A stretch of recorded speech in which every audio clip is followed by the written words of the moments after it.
Good evening and welcome to the North Georgia GMRS Regional Net, the most interesting net in two-way radio. Tonight we are live from Studio Vanguard and we are linked in with the following repeaters. Tonight we have Monument, Noonan, Thomaston and Zebulon, Flagship, Watkinsville, Ocala, Jersey, McDonough, Columbus, Blue Ridge, Lula, Rome, Ball Ground, Peachtree, Chickawa, Buckhead, Dallas, Cades Cove, Mount Roosevelt, White Oak, East Bernard, Georgetown, and Ottawa. Brainerd. Yeah. And Fort Mountain and Lookout, of course. Yeah. Brainerd. Don't worry, because I could never. That's why I have you do it, because I would have it all. I would be reading off the nodes and all the connections and all the stuff we're supposed to skip. Well, it's easy to just go on the website and just go straight down. Right. Yeah. Easy for you. Are we ready? Yeah. All right, what's let's next? continue. This net takes place every Thursday evening at 7:30 p.m. Except for tonight. Well, you know. Yeah. Hey. I would like to thank all of you who have made North Georgia GMRS the most expansive and active GMRS network in the country. Your net control tonight is Atlanta 947, WQIR 514. My name is Julie. And WQIR 514 Atlanta 946. My name is Justin. And this is WSAL 368, Atlanta 263. My name is Rogers. And I am WRQ G806. My name is Ed, Atlanta 557. Oh, he's got On the that net. great radio announcer voice, too, doesn't he? Oh, yeah. Oh, yeah, I'm sorry. What were you saying? Can we get through this? Not likely. Yeah. On the net, you can talk about your day's activities, radio equipment, or anything you think we would like to hear. This is a family-based network, so we encourage you to get your family involved. Guest check-ins are welcome from anyone with a valid FCC call sign.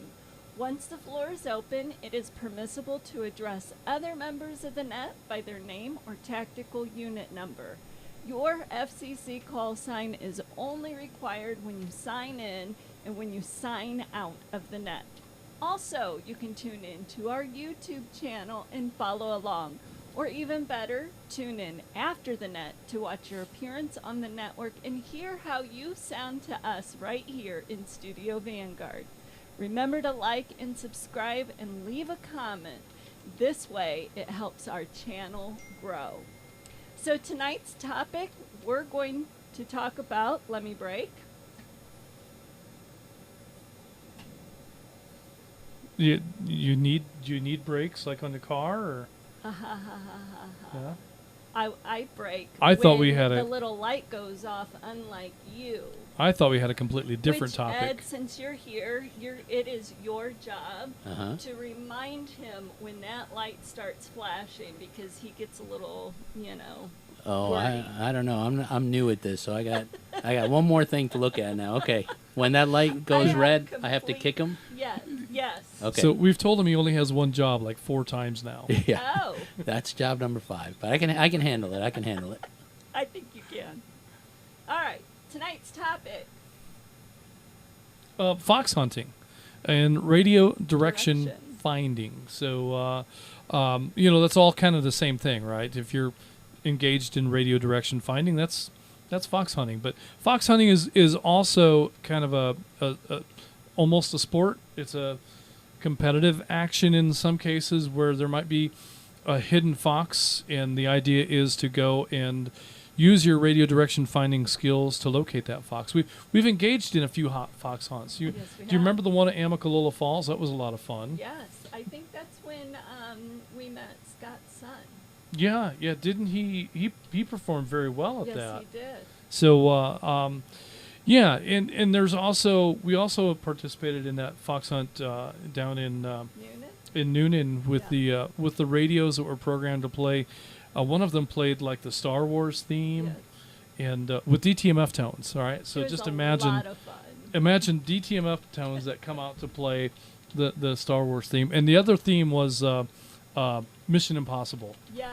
Remember that's that? Right. That was very cool. Yeah. So the radio would play these DTMF tones in those themes for like 30 seconds and then go silent for 2 minutes.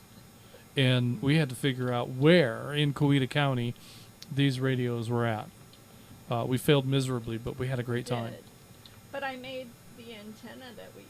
That's right. Julie made, and I also couldn't find pictures of that. I would love to have had Oh. some photos of that. Julie made a tape measure Yagi. Have you seen? Oh, okay. Have you seen the tape measure Yagi? I haven't seen the one that she's made, but I've seen them Yeah. before, though. I'm surprised that Jen hasn't. Maybe She- that's she what has she'll a do few, it. Yeah. Yeah, but she can bring that out to Stone Mountain Ham Fest and bring a presentation for making a tape measure yet. I haven't talked her into presenting at Stone Mountain, but I'm working on it. We'll see what can. Do you want to do a forum at Stone Mountain on Sunday? I would love to. Unfortunately, I won't be there. Oh, all right. Well, I don't know who else is qualified to demonstrate making a tape measure Yagi, but But anyways, it was a lot of fun. yes. Yeah. So with that, I think we need to break again. All right. Who's doing announcements this week? Well, it looks like I am because Free Salad is he's in the wind. All right. But we'll catch up with him again. I think real soon. In fact, we might even see him this weekend. We'll hopefully make that all work out. But good evening, everyone. This is Justin with this week's news and announcements live from Studio Vanguard. Have you heard, Rogers? Have you heard?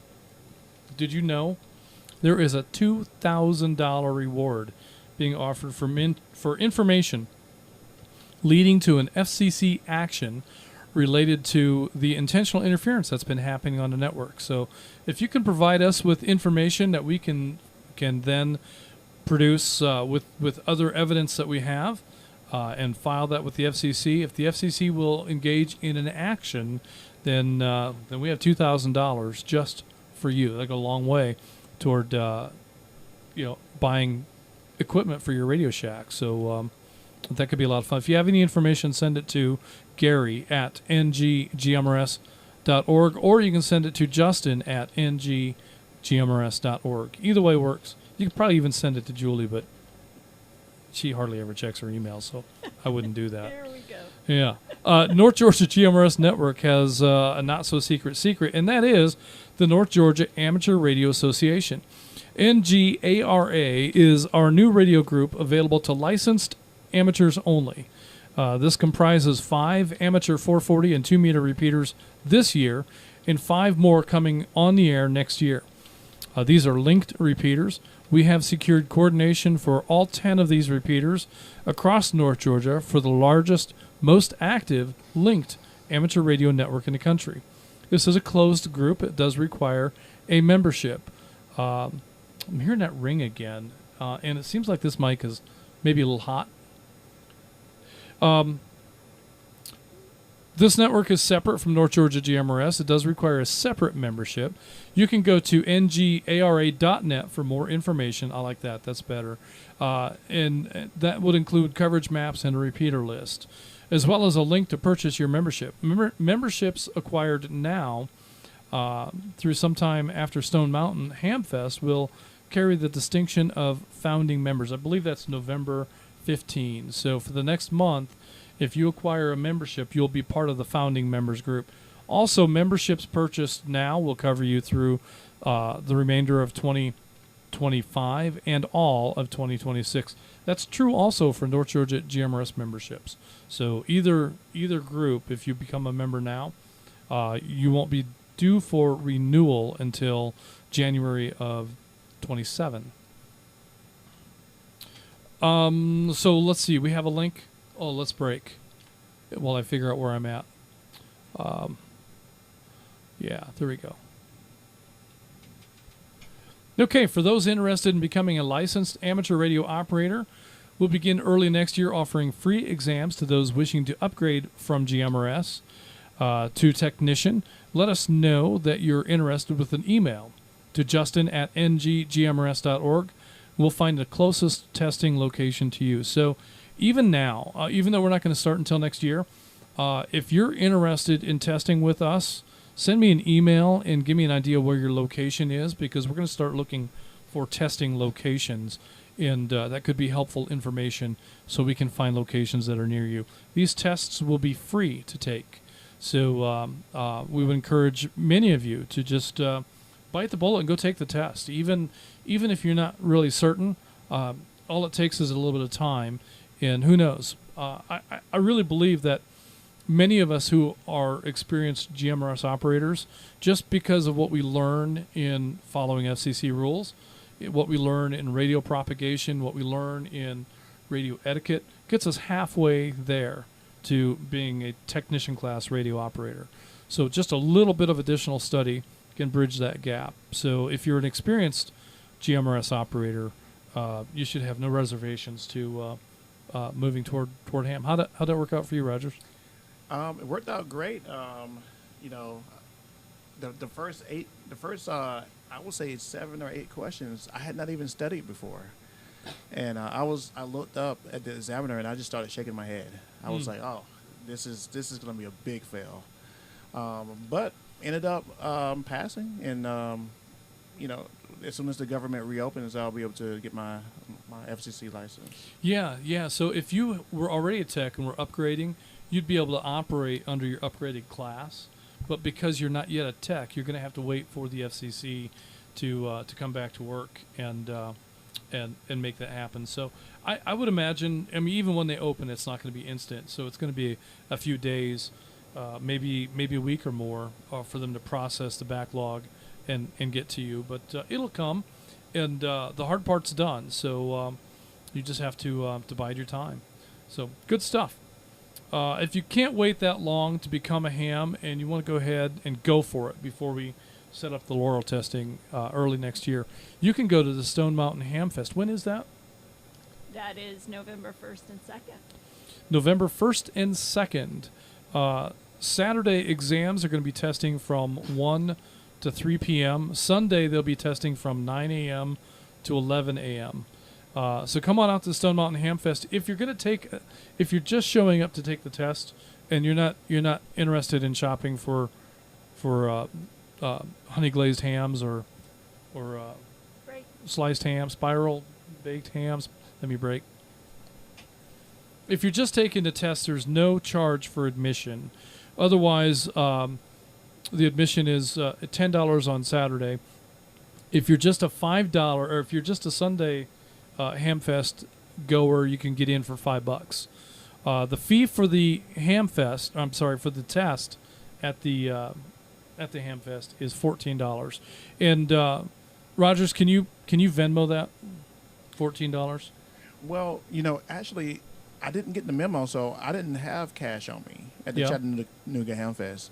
But the gentleman beside me, he said, hey, you can Venmo me, and I have some extra cash. Oh, so you can make that work. Yeah, so I Venmoed him, and he paid. And if you have a friend. It worked out. If you have a friend with Venmo, you can make it work. So friend with Venmo, and all right. But really, bring cash. That's the best way to handle that. And most things Hamfest are going to be, that's a cash world there. So bring some folding money, and $14 for the exam. If you're there all day, you're going to have to pay for the admission too. But if you just show up within 30 minutes of the testing, you can just tell them that I'm here for the ham test, and they'll let you get in for free.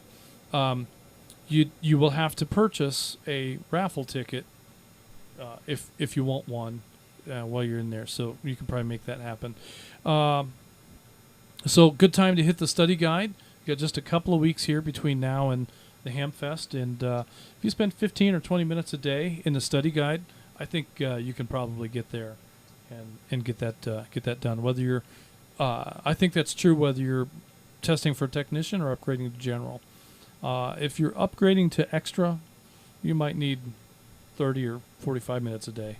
Some extra time. You're gonna have to work at it. It's a little bigger bigger step. But it's doable. I think you can make that happen if you're interested in it. You know, there's a handful of people that can just show up on a test day and sit down and take all 3 of them. That's pretty cool when that happens. But that's not me. That's not how I did it. Yeah. So, all right. Let's see. Champies, Sugars, or the Farm. We never quite know where the Chattanooga gathering will be, but check with one of the Chattanooga area regulars like Ronnie or Jim or any of those guys, Chat 84, Chat 69, and find out the when and the where for their lunch gathering. Peachtree Corners Lunch Brunch Bunch meets the 3rd Saturday of every month at JR's Log House in Peachtree Corners, 6601 Peachtree Industrial Boulevard. Always a fun time. This Saturday, October 18, will be our next brunch. That is literally this Saturday. So hope you guys can make it out there. I think Pamela's got something planned. I don't know what it is. She's always got something planned. Let me break. We're always available to answer any question or bring the equipment with you for on-site assistance, says Pamela. All radio enthusiasts, please join us for a tasty meal. Check Google for their extensive but affordable menu and their special surprise event this Saturday. To find out what and participate, please respond on skygazerpamela849 at gmail.com. That's skygazerpamela849, no spaces, at gmail.com, and we'll save a spot for you. Reach out to Pamela, Atlanta 849, or Ernest, Atlanta 848, for a chair, unless you'd rather stand. All right, the Northeast Lunch Bunch will be having their October meetup at Rooster's Cafe in Dahlonega. That will be on Wednesday, October 29th at 11 a.m. All current and future North Georgia GMRS and North Georgia Amateur Radio Association members are welcome to attend. Good times, good friends, good food, and a lot of laughs. For more information, contact Bobby, Atlanta 403, or Joe, Gainesville 44. We hope that you'll join the Rabbit Hole Gang next time they gather at Taco Mac in Marietta for the best Rabbit Wings fellowship and networking opportunity in the land. The next gathering is November 8th, and that's going to be at 2650 Dallas Highway, Suite 110, Marietta, Georgia, 30064. Kennesaw Gathering will be having their... You know what? I should just have Ed talk about the Kennesaw. He's right here. Yes. Our next gathering is November... It says 11. November 11th, Tuesday, and it will be at Old Town Grill on I-41 Cobb Parkway, just north of the McCullum Airport. So we'd love for you to come join us. And if you've got Meshtastic, bring it. And if you've got any kind of radio problems, let me know ahead of time at WRQG806 at gmail.com. And we'll make sure that we've got the right software and cables for you and help you out with any programming needs at our Meet and Geek. Fantastic. That's probably the best thing going. So if you've got a radio and you don't know how to program it, you can bring that and they can help you get it programmed. If you need to figure out how to use Chirp, they can sit down with you and kind of go through the process a little bit. Did you have something? Oh, I thought you were trying to get my attention. So a great opportunity to learn a little bit more about how these radios work, how to program them, and also have a good meal and hang out with some radio nerds. So I think we ought to put an asterisk in there. Best efforts. I can't guarantee that I'll be able to fix or that the people that are there will be able to fix all our problems, but we've got to break. Let's break. All right, and finally, we talked about some of this, but I'm going to go over it again because it's in the announcements. Maybe it's in there twice. I don't know who wrote this, but it's a mess. This year's Stone Mountain Ham Fest will feature several speakers and forums from the North Georgia GMRS Network, with topics including GMRS dipole antennas. Maybe we haven't convinced Jen to present. Meshtastic, probably. You're going to be there? Absolutely. All right, and radios and preparedness. I don't think that the rabbit hole group is going to be able to cover that for them this time. But it'd be cool if they did. And then the GMRS for beginners. So when we talked about GMRS for beginners at Chattanooga, I had 2 attendees. So if it's like that again this time, then we'll talk about anything, any questions, any concerns. Just show up at the forum, and I'll sit down with you, and we'll figure it all Or out together. open it up. Two-way radios for beginners, not just GMRS. I don't know anything about two-way radios. All right. General admission for the Hamfest, $10 at the gate. There is an early online ticket process, but I'm not sure if that's still open. That's probably closed by now. You can check online and see. If you can buy your ticket online, it's $8 now, and then you pick that up at the gate at the will call. If you're only going on Sunday, you can get in for $5 on Sunday only. I think that they're also offering boneyard spots on Sunday for $5. So if you're interested in selling some stuff, you can roll in there on Sunday and park inside the boneyard area and have a spot, and you can sell your radios or your gadgets or your box full of vacuum tubes or whatever you might have. Just go ahead and for $5 you can have a spot and see if you can get your $5 back and maybe then some. So, all right, those are the announcements. All right. Thank you for all that. That was a lot to take in. Do you need me to go over any of it again? I'd rather you didn't. Just If so would anybody everyone else. needs to hear that again, just get on our YouTube channel and you can play it all over again. So, That's right. That's a good option. yeah. Well, we're going to go ahead and dive into tips. And this week, as we mentioned earlier, we're talking about fox hunt, radio direction, finding tools, etc. Sometimes in radio, we have a need to find a source of a signal. It could be a radio stuck on transmit or industrial telemetry that has drifted off frequency. Radio direction finding is the art of using gain and Easy yeah, for you to that. say. Attenuation to find the source of a signal. Sometimes, as an exercise, we set up a fox at an undisclosed location and challenge radio enthusiasts to find it using radio direction finding skills. If the signal is distant or very weak, we may need to use gain to determine the general direction the signal is coming from.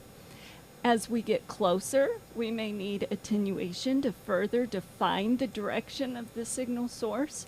While there are sophisticated devices that use software-defined radios or SDR technology to locate a signal, basic skills can be used to the same effect, such as loop antennas and Yagi antennas that reject off-axis signals. Or you may choose other methods of controlling gain by detuning your radio slightly so your receiver is less efficient. Devices can be added to your antenna system to attenuate the signal, and you can even remove the antenna from your HT to reduce its sensitivity. Then use your body as a sort of attenuator and turn in a circle until the signal is strongest. Then move toward the signal. It's a fun activity, and because it utilizes the receive function of the radio, anyone can join in on the hunt. Only the control operator of the fox needs to have either a GMRS or an amateur license. Participation in these types of activities are just a few examples of how North Georgia GMRS members have become the best operators on the nation's largest, most advanced linked repeater network. Remember, if you have any questions or suggestions for new user tips and operating procedures, you can send me a note at julie@ngGMRS.org. We are North Georgia GMRS Network. And I had to break. All right. Well, good stuff, Julie. Thanks for those tips. And so radio direction finding. Yes. I just got word from our special guest that he is in a radio dead spot, so he's not going to be able to check in with us tonight. So he is going to try next week. So we'll see if we can. Disappointing. Yeah, it is a little bit, but nonetheless, I think we can handle this. So one of the things that I'd hoped to talk with Joe about was fox hunt at the Stone Mountain Ham Fest. Now, in years past, there's been a fox hunt where he has stashed small radio transmitters in booths, in behind the popcorn machine, behind the station where they do the raffle tickets. Yes. All kinds of places. So he'll find some random places to stash a couple of little radios, and then at certain times he'll gather people and give them some information about what frequency to look for, and so these are very low power radios, and they transmit sometimes continuously and sometimes intermittently. The intermittent ones are much harder to locate, but in any case, you can practice some basic skills in radio direction finding, and you can do this typically with like the Bofang radio, right? The multi-band radio, because these aren't necessarily going to be GMRS frequencies. They're probably going to be more in the amateur band for fox hunts. And so if you're going to do a fox hunt, right, the control operator that's controlling the transmitting equipment has to be licensed. We don't really have a provision for that in GMRS radio, so there's not a really clean way to do fox hunts in GMRS radio. But in amateur, there are ways that we can do that. So they would more likely be amateur frequencies. It could be 440 or 2 meter or 220, any of a number of frequencies. And if you've got one of those wideband or multiband or tri-band radios, you'll be able to participate very easily. And they're inexpensive radios, and a lot of us have them just by default. So bring your radio and bring with a removable antenna. There's some sophisticated things that we can do to kind of improve the performance of these radios. We can add directional antennas. There's a really cool little antenna by a company called Arrow. Let me see if I can put that up here on the screen. Right there it is. And let me see. Where'd my mouse go? I have to drag this up here. And did I get it right? So this is the website for Arrow antenna. And lots of cool stuff here. They have these fox hunt loop antennas. Let me break. Are we not online? Anyway, just explore this website. Just Google Arrow antenna, and there it is. There's the magnetic loop antenna.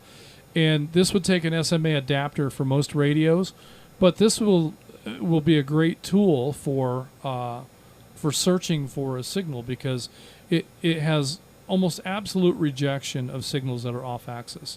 Now, you can't really tell forward or back which signal is strongest, but you can do other things like shield part of that antenna with your body to produce some attenuation in one direction while you still have gain in the other. And so these are some of the things that you can do to improve the performance of an antenna like this. Also, there is a thing called an offset attenuator. And this is another technique for radio direction finding. You can detune the receiver on your radio slightly, and this device comes with a variable attenuation, and that will allow you to hear the signal at a much lower level than it would be otherwise, and that will help you to figure out in which direction that signal is originating from where you're at. And so things like this are some of the tools, but you don't really have to buy the $60 attenuator or I think it was $60 for that antenna. You don't have to do that. You can just take the antenna off of your radio. Take that dipole antenna that's on top of your HT, spin it off, stick it in your pocket, and hold that radio up close to your body and turn in a circle while you're monitoring and see which direction the signal is strongest.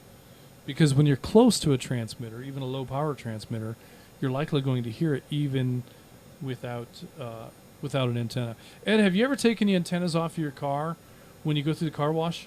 Yeah, I have.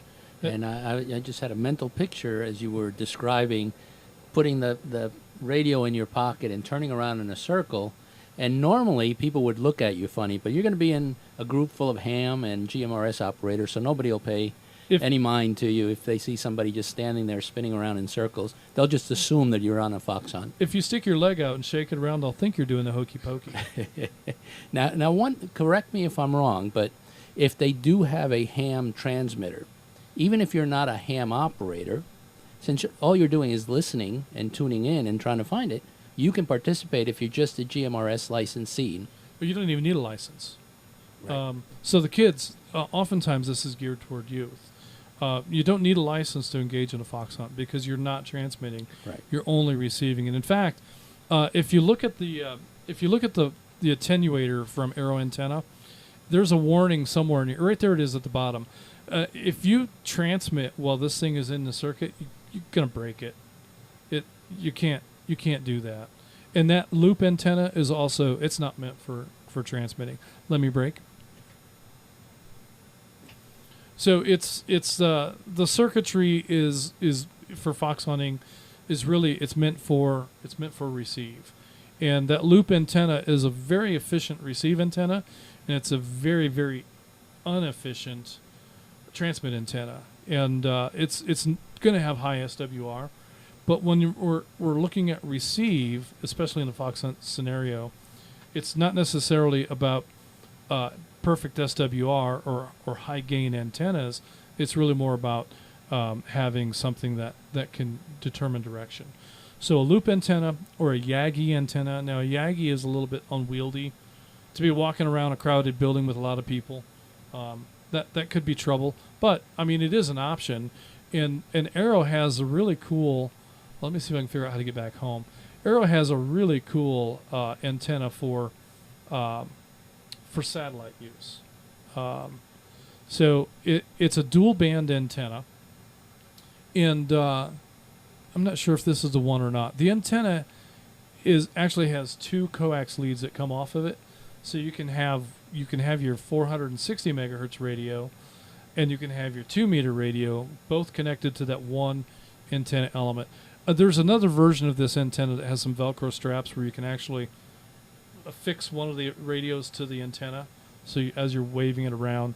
Joe Domaleski has a really cool setup where he has a couple of radios and he's able to engage in that activity for satellite tracking with a handheld. I thought I had his picture right here, but I don't see it all of a sudden. There it is. There's Joe. So that's the antenna that Joe's using. I think he's got a radio in his pocket and another one in his hand, and he's got that headset set up so that he can key one radio and talk and then listen on the other radio. And if you look at his antenna, you can see there's two coax leads that come out of it. So one of them's going right here to this radio, and the other one is going into that radio that's in his pocket. Cool setup and neat tool to do satellite work with. In this case, he's doing the International Space Station. That's an Arrow antenna. That's one of their products that Joe has. That's how I learned about the Arrow product. So explore that web page. It's a great page, and they're high quality, very high quality antennas. They're a little bit pricey, but it's a good value. You're getting a good value for the money. So yeah, fox hunts. I think it can be a lot of fun, and I think that it's one of those things that it's always going on at Stone Mountain. I asked Joe if he was coming this year to do it. He says, "Well, there hasn't been that much interest lately. I don't know, but I think I'm going to talk him into doing a fox hunt at Stone Mountain. So come on, plan on coming out to Stone Mountain. If Joe's not doing it himself, then I'll get the transmitters from him and I'll hide them somewhere. We'll put one in Brix's cage. You just got to find the dog, right? Let's break.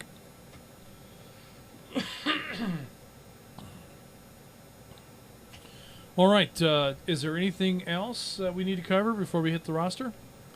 No, just a couple of quick comments in the YouTube chat. Sure. One of them from Bruce says that we ought to have a theme song for tonight's net, and he's recommending that we use the 1975 hit "Fox on the Run" from Sweet. So From Sweet. I remember that song. I'm old enough to know that song. Yeah, that's been a minute. All right. Well, we're not allowed to play music on GMRS. We could do something on the live stream, but we would need our ace producer here for that, wouldn't we? And there Do you will know be where some more additional buttons to press. So yeah. Do you know where that definitely. button is? The play music on GMRS without letting it go over the air. Not exactly. Yeah, I'm not sure where that button is either. I'm sure there's 700 buttons on that panel, and one of them will do that. I'm sure, but nobody here knows which one that And is. I don't think they want to hear any of us try to sing it. Right? Yeah, I Gary. might press a button and the whole show goes down and boom. There we Yeah, go. yeah. That's why you're over there, so that when that happens, you can't blame me. All right. All right. Well, let's go ahead and we'll take a break, and we're going to move to the top of the roster. Actually, we have first on our roster is Atlanta 870 Dale in Norcross. Dale, have you ever engaged in a fox hunt or any radio direction finding activities? You're up next. We've got a number of YouTube check-ins also. Okay. I need to go to check-ins. Yeah. Yeah, I kind of forgot. I'm distracted by her beauty. Oh, please. Dale may be in and out by default. I'm not entirely sure she was in, but okay. So we're gonna fix this, and let me go ahead and get to our YouTube folks here. We got a pretty good run of YouTube check-ins. All right, I don't know about 44 and 45. it'll be okay. All right, not hearing anything from Dale. Let me go back there and show her as in and out. And I'm going to go ahead and acknowledge. We've got some YouTube check-ins here I'd like to acknowledge. And I forgot to take check-ins. So we'll do that here in just a moment. Let me go through these YouTube check-ins. We've got Gainesville 63, Willard in Homer. We also have WQA. Is that WQ? That's what it came across at. The- WQA 1363. WQA 1363. That call sign's not quite right, Yeah. Adam, but we probably have entered it wrong, or we saw it wrong, or I'm not sure. But anyway, we've got you in the log. Whether the call sign's right or wrong, it doesn't matter. We got you in here. We've also got WQUJ 575. We don't have a name. We just have Lynchburg City. Got you in the log. WSFB 816, also no name, but we do have you in the log as a YouTube check-in. WSFV 438, Lawrence in Griffin. We've got you in tonight as a YouTube check-in. We've got Rome 11 Mark in Adairsville is a YouTube check-in. Gainesville 26J in Flowery Branch. Got you in here. WRQE 398 R Ferguson from Missouri. Where's he at in Missouri? Did he say? No. We'd have to look at an old log to pull that up. We've got Columbus 25 Peter in West Point is a YouTube check-in. Dallas 64 Josh in Dallas checking in on YouTube. WSKF 291 the Fisher family is checking in on YouTube. And we've got Atlanta 273 Mitchell in Canton and Rome 12 Mark in Rome checking in on YouTube. At this time, let's continue with any check-ins from any repeater except Flagship. If you're on a Flagship repeater, please hold your traffic. And I see one more that's going in here. Atlanta 745. Atlanta 745. Randy in Sugar Hill. Randy in Sugar Hill. If you tab off of that field, it should populate, but it didn't. Yeah. All right. Atlanta 745, Randy, we've got you in the log as a YouTube check-in. Net Control standing by for check-ins from any repeater other than Flagship. Have a good night, guys. Bye.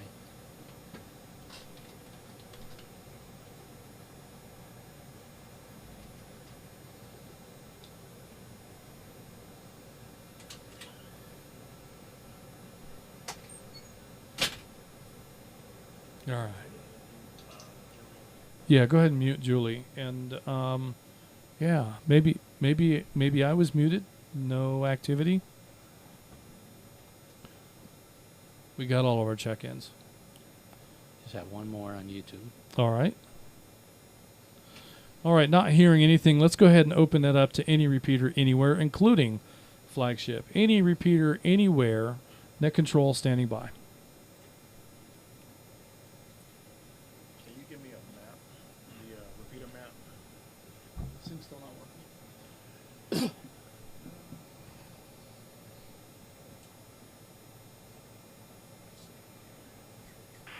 This is WSEW930. Tony Plummer's checking in, checking out, trying to monitor. Was that Atlanta 930? He didn't give a TAC number. Tony. This is No, that's not it. WSEB637, Atlanta 923, in Loganville, Georgia, checking in and out.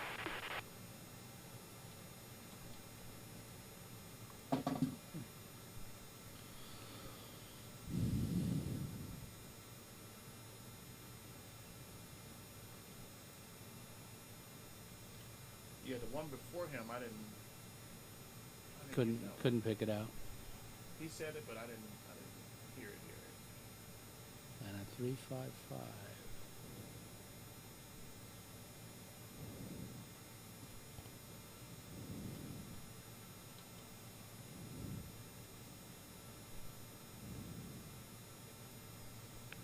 This is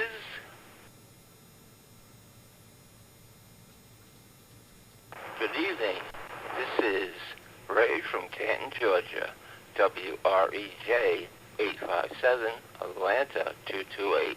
Checking in, checking out.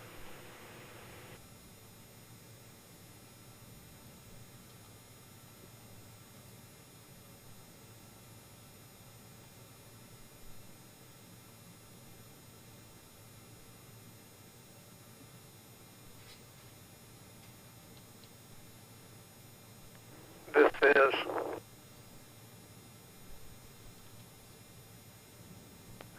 is WRXM 345, Gainesville 43, in Winder. David, checking in, checking out.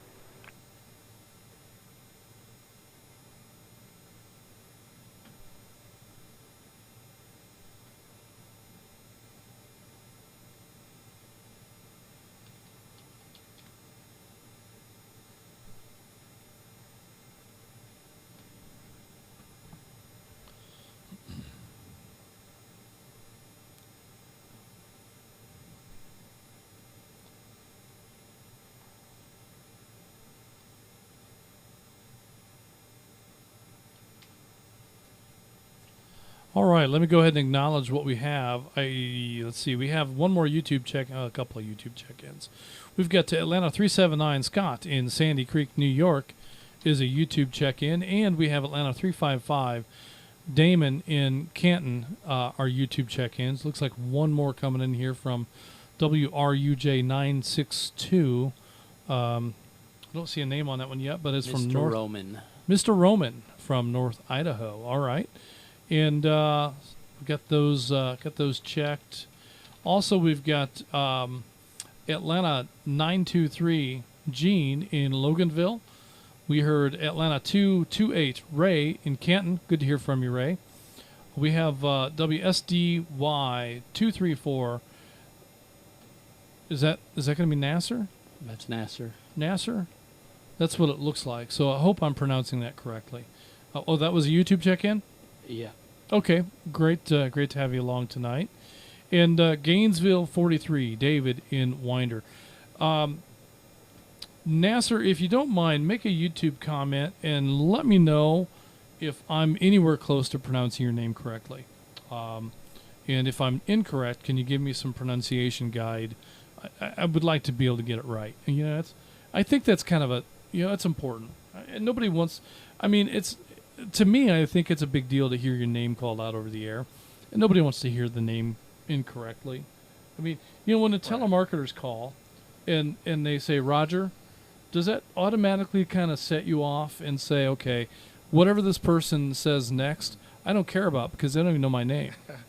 Yeah, I politely let them know, hey, there is an S on the end of it, so you know. Yeah. So that's a bad sign. Usually when that happens, it's because the computer crashed. The TV is going crazy over Yeah. here. My log is frozen too. Uh-oh. Okay, mine's still working, so... Okay. This is frozen over here. Yeah. Wow. Okay. We got gremlins in the studio tonight. You can see the light strobing behind me, and that's coming off of this monitor over here that's just flipped completely out. I think the only recovery from that is going to be a reboot on the PC. Hopefully we can do that without dropping a live stream. So you're gonna have to just power this, press and hold until he powers down, and yeah. So Windows 10 is biting us already. Yeah, this is Vanguard Disco. Yeah.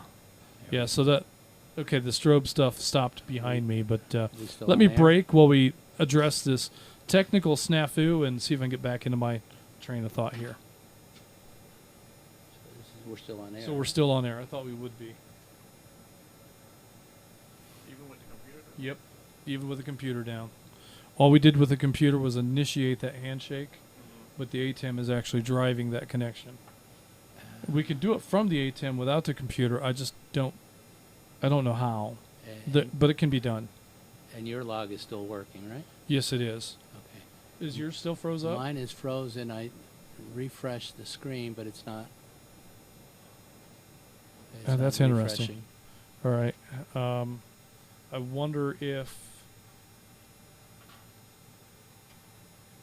What if you Yeah. just kill the browser and start a new browser? Yeah, because my chat now is also hung up.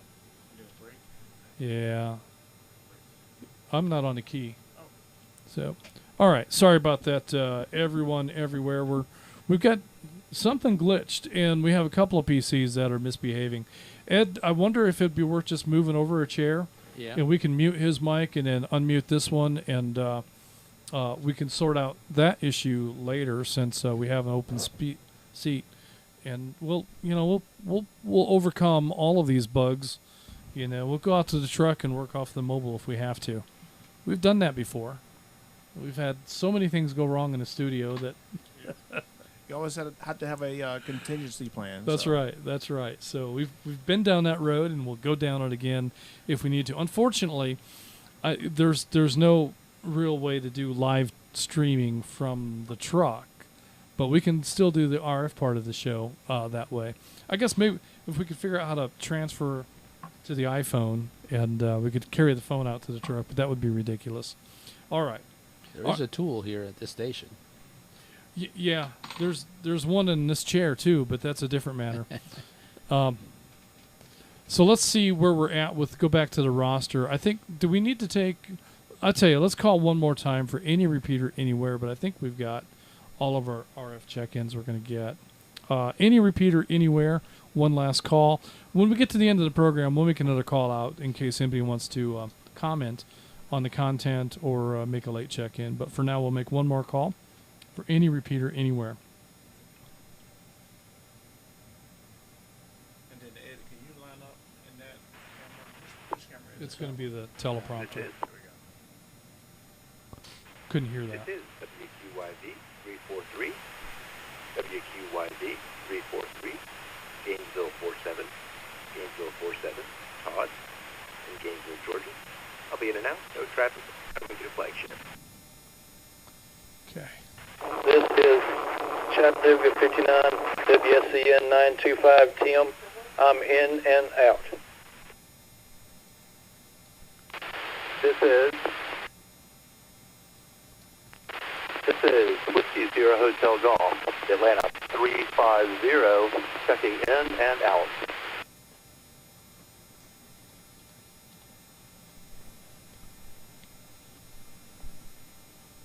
Was that chat 59 or 69? I don't think that I think it was mine. 5.9. Yeah. Yeah. That seems right. All right. Didn't sound like Ronnie. Right? Okay, let's see. Some stuff in here. All right, let me go ahead and acknowledge this round of check-ins. We heard Gainesville 47, Todd in Gainesville, checking in and out. Thanks a lot, Todd. We haven't heard from you for a little while. Glad to have you along. Chattanooga 59, Tim in Dalton is in and out. And Atlanta 350, Ted in Tucker, also in and out. All right, that's going to round us up for check-ins. We'll jump back to the top again. We already tried Atlanta 870 Dale, but let's try one more time and see if Dale has any questions or comments about radio direction finding or fox hunting. Dale, would you think you'll come to the Stone Mountain Ham Fest, and do you think you'll give your hand at the fox hunt there? Also, we had missed this guy here above 923. Okay. Catch the calls. 923. Right above that one. Oh. That was incomplete. Yeah. Yeah, we couldn't pick him up. Yeah. Okay. Yeah, I'm just going to skip that for now. And hopefully they'll see that we don't have him in a live stream and make an attempt here after bit. All right, not hearing anything from Dale, we're going to continue on. And looks like next in my roster, I've got Chattanooga 260 Colt in downtown Dalton, Georgia. Colt, do you have any plans for the Stone Mountain Ham Fest? And you going to try your hand at the fox hunt? Yeah, a couple different things. Chatting at 260 WSDM 494. Coming to you loud and clear from downtown Dalton, Georgia. Yeah, I've got to pick up, I'm on this Yesua kick, and I've got some 857s I picked up, and I've got one of the screens I got to replace. So I'm going to go to the boneyard, see what I can find. I've also got to get a vertical 10-meter antenna because I have a horizontal, and I can't talk to half my people. But that being said, I picked up a Kraken SDR. I figured if there was a $2,000 reward, I should get the money. So picked one of these bad boys up lately, and I will tell you, if you transmit, it will find you so quickly. It's like the coolest thing I've ever seen in my entire life. It has special antennas. You put it on your car, on the top of it, and you go to town. But, yeah, this is Chattanooga 260, back to net control, and if you need any help, let me know. I think I sent you an email, but I'll be happy to help out at Stone Mountain. All right, yeah, the Kraken is that is the ultimate in fox hunting technology, right? So that device, it's an SDR machine, which is a software-defined radio with 5 receivers. Oh, you want me to? Picture. Which picture? The Kraken. Do I have one up here? Let me just. Yeah, we'll do it here. It's hard for me to think and do, so I can either do or I can think. But that's what Rogers, when he does this job, and Gary, I can't even find my mouse at the moment. When Gary is at the controls there at Master Control, this is just the most seamless thing in the world. But for me to be taking over Rogers' job, it's just not happening very well. But the Kraken is a really neat device. Oh, that's not it. That was a. Here, I need to just let you drive. Okay. The Kraken is a really cool device because it has an array of antennas, and it has a 5 separate SDR radio receivers and a computer that talks to all of those receivers. And so what it does is it looks at the time between the various antennas, and it calculates based on the micromilliseconds in time from a signal reaching one antenna versus another. And it makes a calculation based on that signal hitting all 5 of those antennas to determine signal strength and direction. And so it can fairly accurately pinpoint the source of a signal based on what those 5 antennas and those 5 radio receivers are seeing, and the mathematics that's behind that determines direction and signal strength. And sometimes with a couple of reference points, you can get hyper accurate location of a transmitter. So a really neat tool. There are a handful of folks that have them, and I think you'll find that it provides a fascinating level of fox hunting on signals in and around your area. So it'll even, if you can hear it, it'll give you an idea where that signal is originating from. So as a point of reference or calibration, you can tune into various area repeaters and see how closely it approximates the location of the repeaters. And that's the other thing that's cool, because it's an SDR device. It's frequency agile, which means it's not locked into UHF or VHF. It has a very broad range of frequencies, and you can adjust the band that you're operating in just simply by extending the telescoping antennas a little bit longer as you go down in frequency. So pretty neat tool. Do we need to let people know not to confront or approach anyone if they track down? That's probably not a bad idea.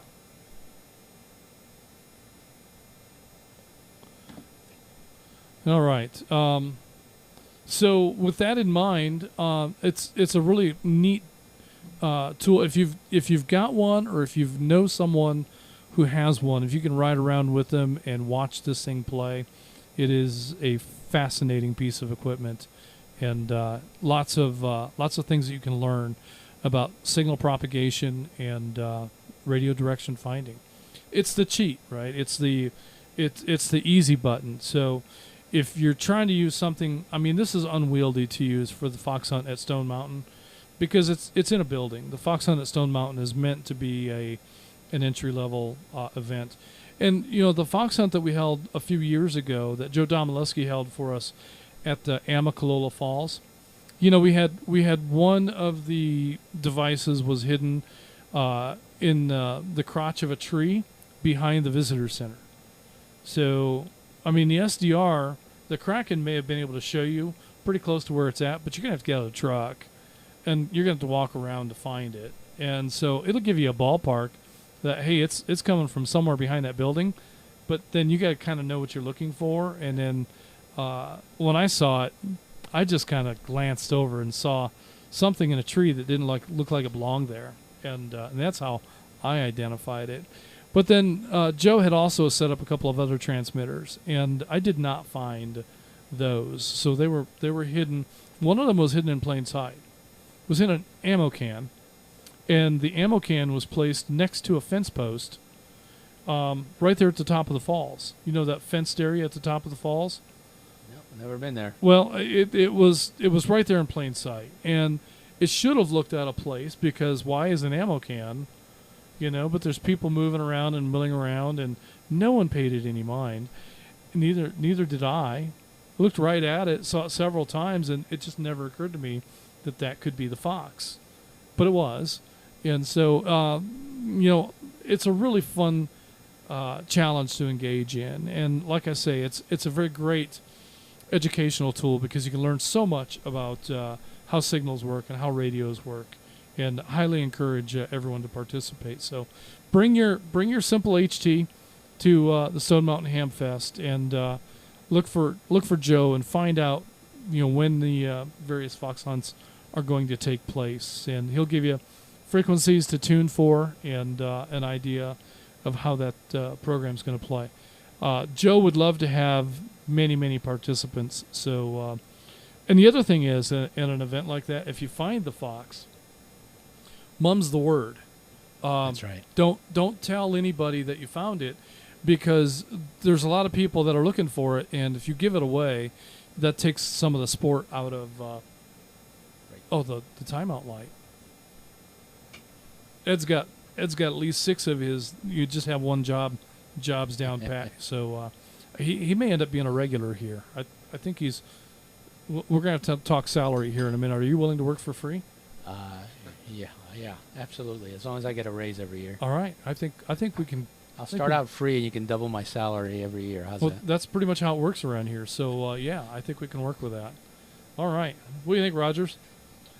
Yeah, I'm all for it. One more to rotate in the crew? Oh, yeah. Yeah. The key is to get somebody to rotate into this spot, so that people don't have to listen to me yammer all night long. We'll have to see if we can make that happen too. All right, who's next on the list? We have looks like Atlanta 244, Adam in Covington. Adam, you planning on coming to the Stone Mountain Ham Fest, and you think you'll engage in the fox hunt there?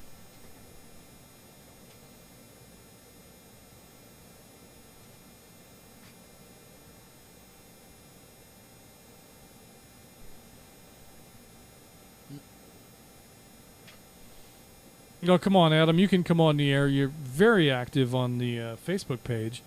Come on and have a little chat with us and let us know what your plans are for Stone Mountain.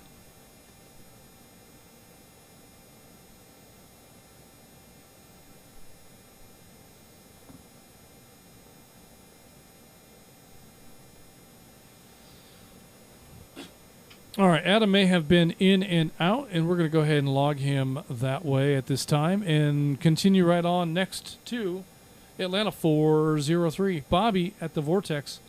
Bobby, what are your plans? You coming out to Stone Mountain? And actually, are you going to come out and lend a hand standing up that tower again?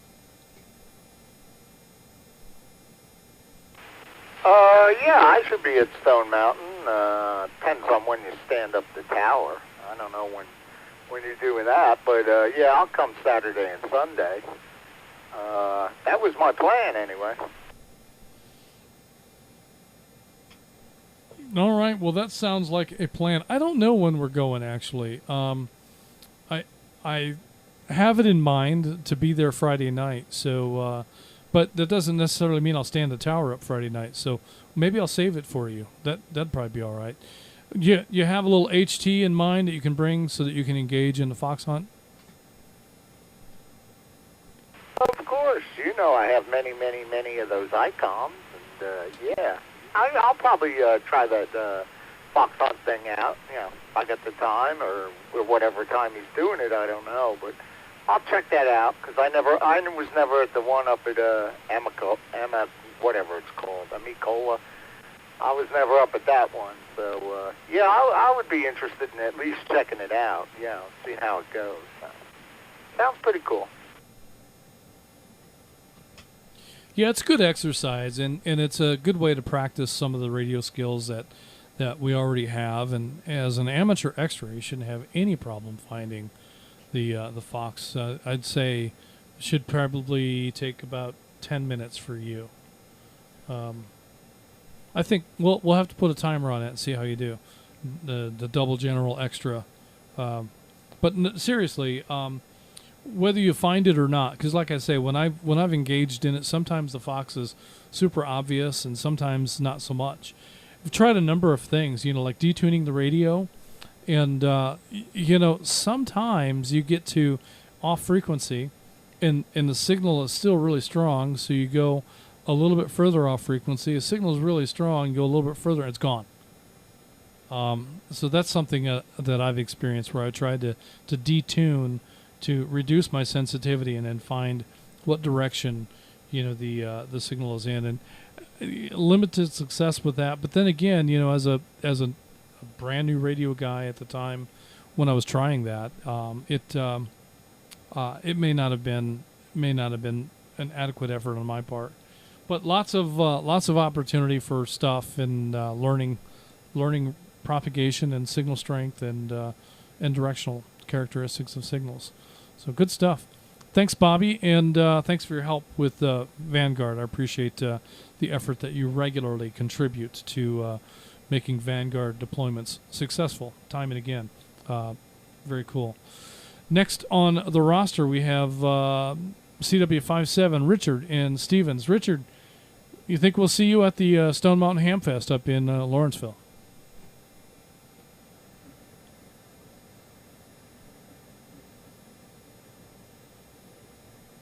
That's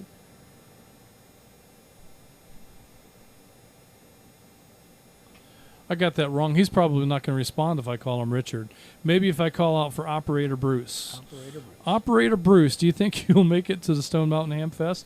Love to be able to shake your hand and put a face to that name.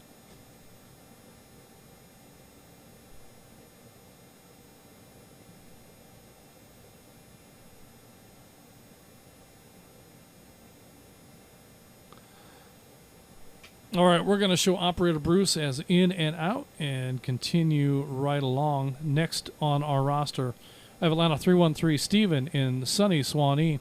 Stephen, how about you? Do you plan on attending Stone Mountain Ham Fest? Well, it's a little darker right now, but yes, sir, I do. I just purchased my ticket while we're on the net here. So really looking forward to meeting everybody, anybody that's there from GMRS, and I've got a friend that hopefully I'll see there as well, and just talk shop. I just passed the technician this last weekend, so since then I've been delving into some other avenues, but let me break for a second. Very interested in the fox hunting stuff. As you know, on the technician test, there is some maybe one or two questions related to fox hunting, and that really caught my eye since listening to these nets and basically being on the frequency for a couple months and hearing our friend and hearing about the bounty. I'm just really surprised that he's not been caught with some of these devices like the Kraken. So, what are your thoughts on that?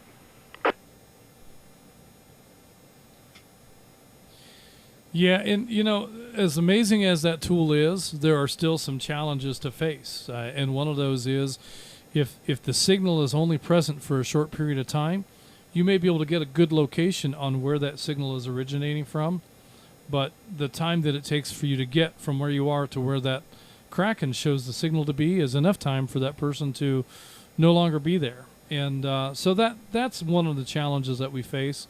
In some cases, we've been able to triangulate using a couple of devices and get very accurate locations. But there again, if a user is moving around, that can make that actual location very challenging. But one of these days, we're going to be able to come upon someone in the act and be able to take photos, get license plate numbers, get good descriptions, and get enough information that we can present something to the FCC and be able to get an action. It's just a matter of time, and at some point we'll have people out driving, and we'll have circumstances come together where the location is close, and it just all plays into our hands. So we're looking for that combination of events. And when it happens, then we'll take action on it. And whoever's there to capitalize, that reward will happily be granted. So we're really looking forward to getting that whole situation resolved. It's really disappointing because we've got one individual who maybe he believes or maybe he doesn't. I'm not convinced that he believes that we're operating improperly, because I'm convinced that we are not. I've read Part 95 rules, and I understand Part 95 rules, and I'm convinced that we are operating well within Part 95 rules. And further, I'm convinced of that because we've had someone from the FCC make contact with us, and in that contact, we asked the FCC to respond in the official manner that the that the Part 95 rules prescribe, which is the U.S. mail. We asked them to send us a letter describing the Part 95 rule that we were in violation of. That's been several months ago. And so when it came down to putting rubber on the road, this person that claimed they were from the FCC, and I believe this person was indeed from the FCC, they're just not as a field agent, as a technician. So whether their role was appropriate or the contact was appropriate all comes into question. But the bottom line is that contact has not resulted in a letter, and so we don't have anything to act on. That further instills in me the idea that our operation is 100% legitimate and legal within FCC rules. Let me break. So if our interference actor believes that we're in violation of the rules, he is mistaken. But I don't think he really believes it. I think he just comes on the air to be an annoyance and to be a problem for whoever he can annoy. And here's the real deal here is one person has taken it upon himself to take the joy of two-way radio away from hundreds of North Georgia GMRS members. The use of the network and the satisfaction and the pleasure of building relationships over this network is being soiled by one individual who can't stay in his lane, who can't operate a radio properly, is in constant violation of FCC rules, despite any alleged violation that we obviously are not in. And it's frustrating because this person is single-handedly making GMRS radio a lot like CB radio. And we all know what happened in CB radio. It's unusable, especially in a family environment. You can't turn on a CB radio in front of your kids or in front of your wife and be able to operate that and enjoy that time, because you never know what's going to come over the air, much like has happened on our network lately. Once this individual is found and dealt with, I think we'll be able to get back to a family-friendly environment. That is always our goal, and it's very disappointing to me that's been stepped on. I know that I've heard from a lot of people that have said that they've just had to turn their radios off.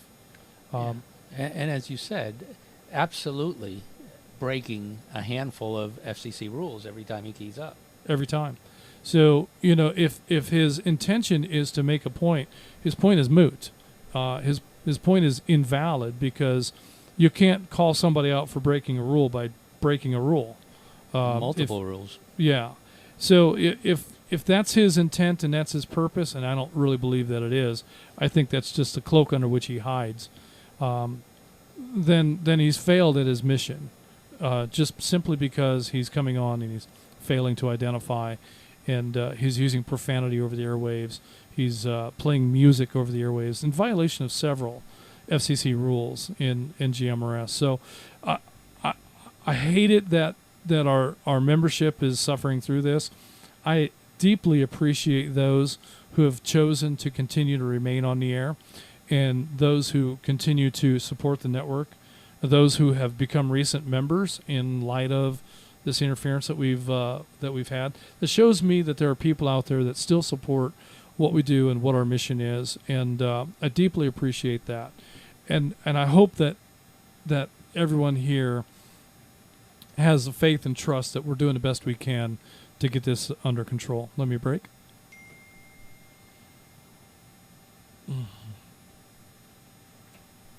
But Stephen, I hope that that adequately addresses your concern. And if you have any follow-up, additional questions, go ahead.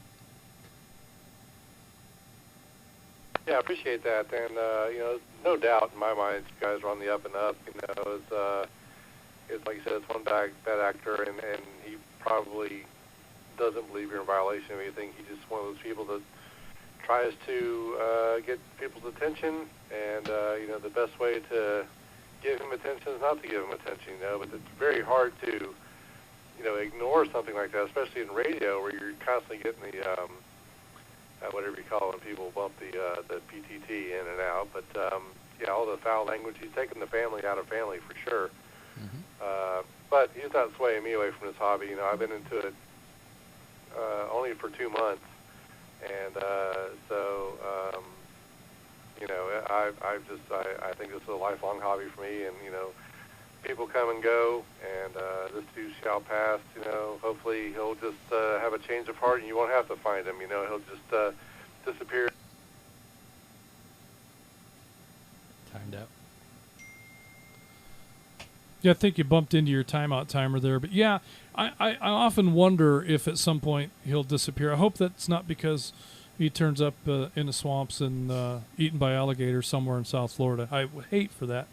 Would absolutely hate for that to happen. Ed, you wouldn't want that to happen, would you? Absolutely not. No, not even to that person. That would be terrible. It's an awful thing to even think about. So if he suddenly disappears, hopefully it's because he's seen the light and the error of his ways, and he chooses to be a better person. And hopefully that'll happen. Do you think it'll happen? I think so. I mean, eventually people tend to kind of do the right thing at some point. So hopefully, my fingers are crossed. And hopefully it just gets bored with the whole idea, because he's been at us for a long time. We're not going away. If the FCC isn't going to tell us to stop, then nobody else has a voice that I'm going to hear. All right. So if somebody's out there trying to antagonize the network, trying to interfere with operations, and their purpose is to get us to stop, I can't hear that. That's not something that that is going to deter me in any way. And in fact, it really goes a long way towards making me stay the course. And that, combined with the fact that we still have new members that are joining. We've had a handful just in the last 2 weeks. So that, along with the fact that we've got this level of support from the membership, we've got people that have committed to sticking with us despite all of this. Hopefully we'll get back to a day where family-friendly communications are a thing. It's still our mission. It's still our intention. And we'll do everything we can to get back into that. Well, I will say it has impacted the way that I use radio in one way, and that is it has caused me to turn off the busy channel lock feature on my radios, so that when I do hear the foul language, when I do hear the improper use of the radio waves, I am able to just key up and talk right over him and have a good conversation in spite of it. Well, and that's a great point. That in most cases the signal is weak enough. This person is operating from crappy radios and crappy locations, and doesn't have typically a really super strong signal. So in most cases, if you do have the busy channel lockout turned off, you will be able to key up and talk over the bad actor, the interference that's being generated. So don't hesitate to make that effort. Feel free to key up on top of. You don't have to wait for the channel to be clear. If you key on top of that person, most of the time, you're able to defeat his signal and get over him. Let's break. So thanks, Ed, for bringing it up. You'd mentioned that to me a couple of weeks ago and suggested we talk about that, and I just kind of forgot about it. But that's a great point. So did I. If you've got that feature enabled on your radio, look at your manual and see if you can figure out how to turn that off. And if you don't have the busy channel lockout, then you should be able to just key, even though the green light is on your radio showing receive, you should be able to key right on top of that. And so that's something to know and something to take advantage of. If you can key over and defeat that interference signal, then you can help protect the network by keeping that interference to a minimum. So I would challenge all of us to engage in that whenever you can. One more thing I want to add to that. Don't be tempted to go down that road. If you hear this person on the air and he's saying awful things to people that don't deserve it, and I've heard some of that too, I don't appreciate it. But the best way to come to their defense is just to engage that person in a friendly conversation rather than engaging with the interference individual. You've probably heard some of our members at various times engage with that individual. Oftentimes that's in coordination with efforts to get him to key up, to try to get a hit on a location. But other times we've heard members try to make a defensive comment or make an attacking comment toward that individual, and we prefer that we rise above that as a membership and that we not go down that road. Especially, we don't want our members to retort using foul language or off-color jokes or comments in bad taste. So bear that in mind. We want this network to remain the high quality, high standards, family-friendly network that it is, despite this guy. So hopefully that makes sense to everyone. Just please don't fall into that temptation. It's easy to do, and sometimes I get so aggravated when I hear this. It really boils my blood. But the right action is to not let him drag us down, but to make an effort to keep a high level of professional and friendly conversation on the network. So good stuff. Thanks for your comments, Stephen. And I'm going to come back one more time, see if I have anything further. No, that was well said. Well said. Always being the better person is kind of tough, but you're absolutely right. like I said before, maybe he'll just have a change of heart, but if not, Lord help him, I guess. But no, I appreciate all your details on the subject, and it's just been really eating at me, hearing that kind of stuff. But let me break.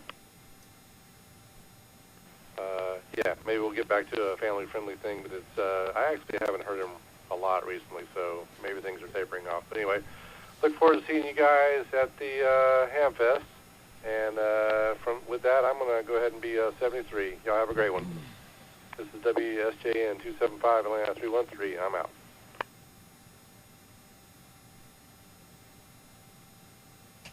All right, Stephen, thanks again for your comments, and look forward to seeing you at the Stone Mountain Hamfest coming up very soon, November 1st and 2nd.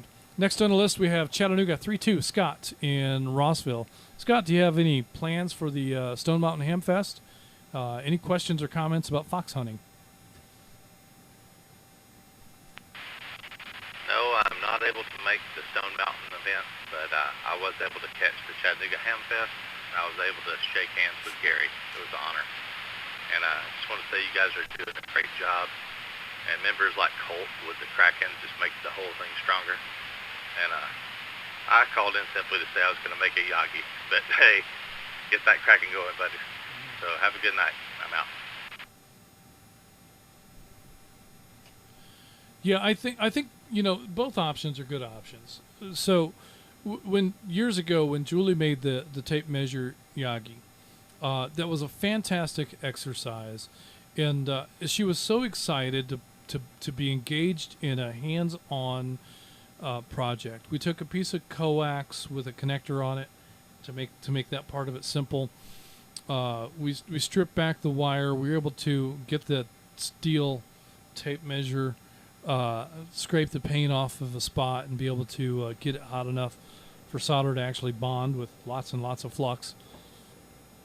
So that was fun to be able to just make that project happen.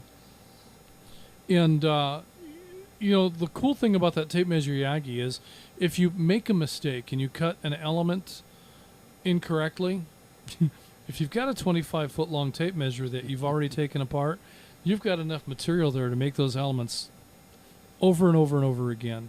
Right. So you can do a number of things to you can make a number of mistakes and still have the material to make corrections to those mistakes. One piece of advice that I would offer would be to intentionally cut all of your elements slightly long. And then if you have a nano VNA, you can trim those elements and get the better SWR by looking at the display in your nano VNA. If you don't have the nano VNA, cut your elements slightly long, and then after you've assembled your antenna, take one more measurement in the assembled form and do your fine tuning and fine cutting from there. Now, if you cut a tape measure, you can cut it with a pair of scissors. Actually, you will ruin the scissors. So don't use your best scissors. Go to the dollar store and buy a cheap pair of scissors, and it'll be enough to get the project done and then some. But if you cut that tape measure at a 90, you're going to have some crazy, crazy, crazy sharp corners that will draw blood. These things are deadly. So in the designs that we've seen online and the video tutorials to make the tape measure Yagi, they always put a piece of tape on the end of the elements. But did you know that by covering the element with an insulating material, you will change the effective length of the element? Did not know that. So rather than cover the element with a piece of tape, just take your scissors and round the end of the element off, cut those sharp corners off, and now you have a tape measure that is far less likely to be dangerous. And if you take that same rounded tape measure tool and just buff it a little bit with some sandpaper, let me break. You can even dull that rounded edge to the point where it's very, very safe. That sharp corner with that tape measure is crazy dangerous, especially if you're around kids or animals. An eye can be gone before you even realize it. So definitely bear that in mind. If you're operating with a tape measure, homemade Yagi, round off your cuts so that you don't have sharp edges, and that's something that I think is very important. So I would encourage anybody to you can find many tutorials online for a tape measure Yagi. If you just Google that, and you can build it for 2 meter, you can build it for GMRS. You can hang out with Jen. You can watch the YouTube video that's up now from Jen's Atlanta 255's presentation at Chattanooga Hamfest. You can check that out, and you can learn a lot about building a dipole antenna. And you can do the dipole with tape measure elements as well, and a piece of PVC pipe, and use that as a simple antenna.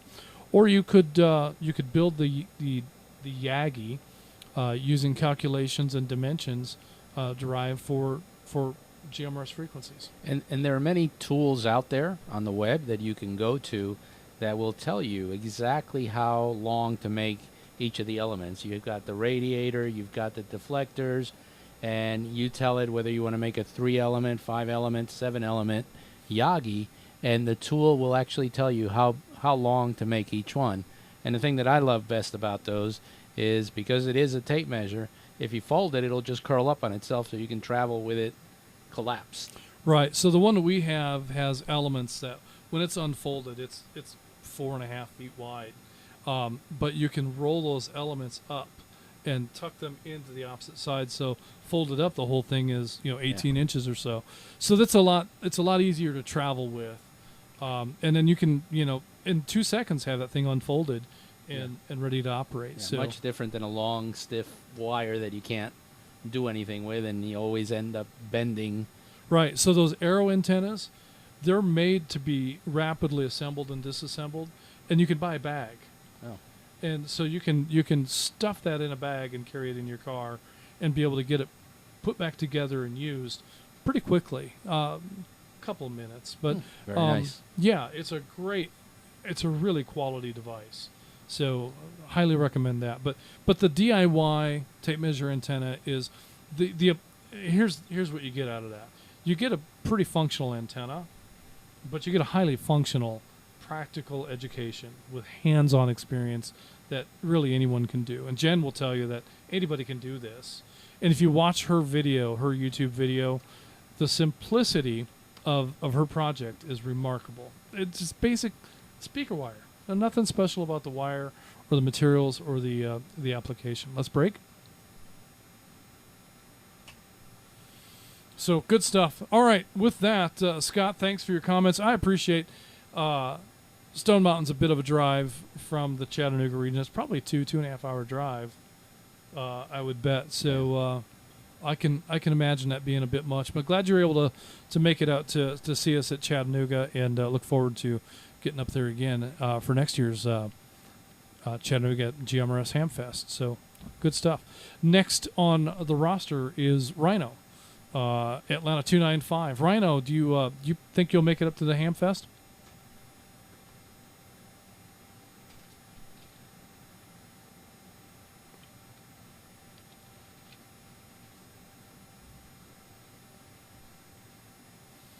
Might have lost him.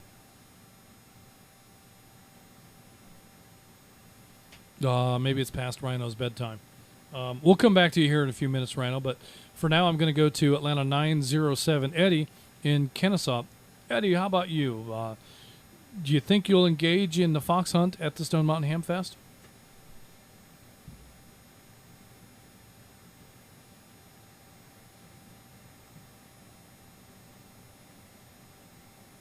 Uh-oh. This is where I start to wonder, are we on the air?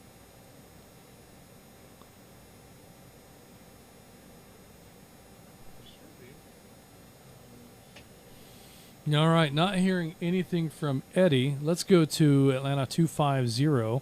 We'll mark 907 as in and out. We'll go to Atlanta 250, Dana, high atop Mount Olympus. Dana, are you able to hear us from way over here on top of Walmart? Well, I always said we should develop, instead of others, Soda, Summit's on the air, POTA, Park's on the air. We need to have WODA. Walmart's on the air. So, yeah, it could be. I'm definitely going to be at the Stone Mountain event. It's going to be good to see everybody down there and good to participate, good to support, the North Georgia Network and the new North Georgia Amateur Radio Association. So, looking forward to it.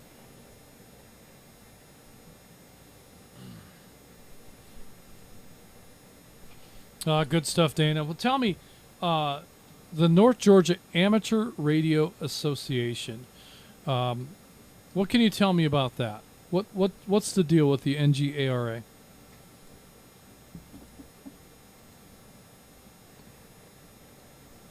All right, you're putting me on the spot here. Well, the North Georgia Amateur Radio Association is the newest venture by Gary Beckstead and company. It is a amateur radio or a club, an association geared toward amateur radio users and license users. So it's right now, I believe there are 4 repeaters that are linked together and stood up. A 5th will be this week sometime, and 5 more coming in 2026. So, I do a lot better, Justin, when I have some medium to read off of. But that's it in a nutshell.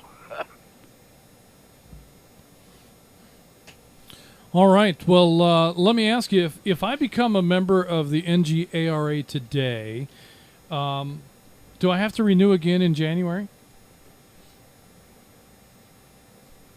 No, sir. Just like my recent posting on the GMRS Network Facebook page, and my good friend Kilo Mike, if you become a member right now, you are then covered for the rest of 2025 and all of 2026. And so you won't have to worry about anything until December, right around December 30th or 31st, 2026. Very good. And that is that the same thing for North Georgia GMRS? If I become a member now, do I have to renew again in January? No, sir. It's the exact same for the North Georgia GMRS Network. It's just, mirrored for the North Georgia Amateur Radio Association. So both of them, if you go out and become a member right now, go to that website enroll. You are set to go for the rest of 2025 and all of 2026. All right, good stuff. Well, Dana, can you tell me how many repeaters are on the air for North Georgia Amateur Radio Association? Yes, sir. Right now, there is Toccoa, there is Fort Mountain, there is Buckhead, and Biskie. So that's 4 of them. The 5th will be, I do believe, sometime this week or this weekend, and that'll be coming on air shortly. So, and like I said, the rest, I believe the other 5, because the target is to have 10, the other 5 will be in 2026. Very good. And as you know, we already have SARA coordination on all 10 of those repeaters. So these are coordinated amateur radio repeaters that we've secured the coordination on already. So there's no conflict with anybody else that's out there. We're not just jamming up some frequencies. We are authorized to be where we are, and this will be a linked repeater network. It will behave much like the North Georgia GMRS network does. And we expect this to be an awesome communications platform in addition to the North Georgia GMRS Network. So if for whatever reason there's interference or activities going on the NG GMRS Network, there'll be an opportunity to jump on over to the amateur side and engage in conversations on the amateur, and vice versa. If there's a net going on the amateur side and you need to make a contact with somebody, it'd be real easy to jump over to GMRS and make that happen and be able to continue to enjoy radio. Whereas, I mean, like right now, some knuckleheads got the repeaters tied up for hours at a time, and sometimes that can be frustrating if you just need to make a quick contact somewhere. So we'll be able to open things up a little bit and offer a little more flexibility in operations once we get fully on board with that. Dana, when do you imagine this will be in full tilt? Can somebody buy a membership now and be able to expect to use the on-air repeaters? Yes, sir, right away.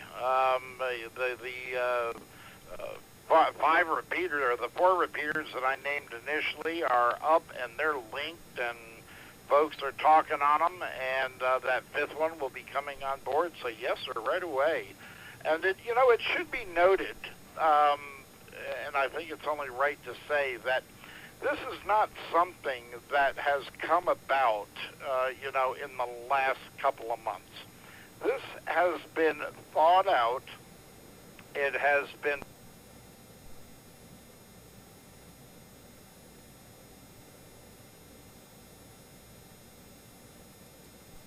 this is going to be done right. I mean, I'm very proud to be a part of it, and like I said, it's going to be a great time to get on board, because man, we're going to start having timed out. We're going to start having nets before too long, and they're going to be fun, inclusive, interesting.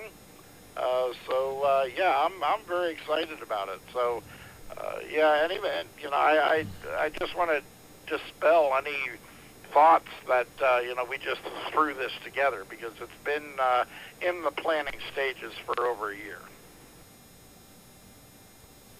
Yeah, that's right. So one more question, Dana, because there's a little bit of, what is this thing? If you become a member now, you earn a little extra something. What is that all about? This founding members thing?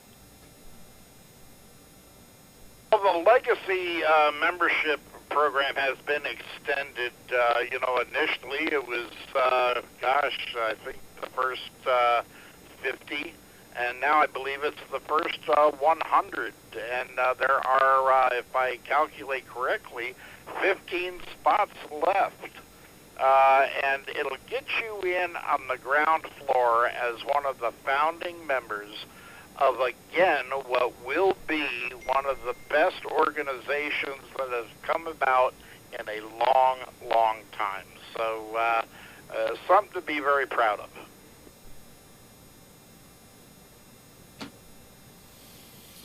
Very cool. Very cool. Yeah, founding members, the first, I think the opportunity for the founding members ends on November 15, so whether we get the 100 or not. But that's a badge that you'll be able to carry throughout the existence of North Georgia GMRS, provided you remain a member. So you can have that founding member status. It doesn't really mean anything other than you were one of the first ones here. But you can continue with that status even after you renew, and be able to carry that for a number of years going forward. So that'll be fun to see how many of the original group remains a member, as renewals happen and things like that. But what this really amounts to is you're showing support for a brand new radio platform, and we've got tremendous support already. There's activity on the network nearly every day now. And so that as that membership grows and as these repeaters become more active, I think that we'll find that there's an audience there, just like there was for North Georgia GMRS. Now, one thing to bear in mind, North Georgia GMRS has been in existence since 2007. But the real growth in North Georgia GMRS didn't really happen until 2017. So even though the infrastructure was in place, the structure that exists as it is today came together much later than its origination. So it took a little while for the word to get out, for the momentum to be there. Now, I mean, North Georgia GMRS, we used to do things like send postcards out to people when they first got their GMRS license. We've stopped doing that maybe a year ago. There's just enough momentum now that we're getting new members despite sending the postcards out. So, the value and postage is ridiculous these days, and the effort involved and all of that. We just decided to stop doing that. And remarkably, our membership numbers never really changed. They've been on the growth, even though we're no longer marketing in that way. So we may seem like we're slow to start, but I think that having the 86, 87, I'm not sure where we're at the moment, founding members just a few weeks after it's been announced. The official announcement was at the Chattanooga Hamfest. Now, I know that some of the memberships were made available a week or two before that, but even at that, a month in, and we've got tremendous support for the North Georgia Amateur Radio Association. So thanks to all the supporters for being a part of that. Hats off to Professor Pete for being the first NGARA supporter. Let me break. And what a tremendous show of support to the network for that. That's very cool stuff. So good stuff, Dana. And so you say you are going to the Hamfest. Now, one thing I want you to remember, when you buy your ticket for Saturday, that ticket is also good for Sunday. But if you're only coming on Sunday, if you're not going to be there on Saturday at all, you can pay $5 at the gate for Sunday admission, and that's all you need. Just $5 will get you in on Sunday. So $10 will get you in for both days, and I think that's that. So with that, let's see where we're at with the log.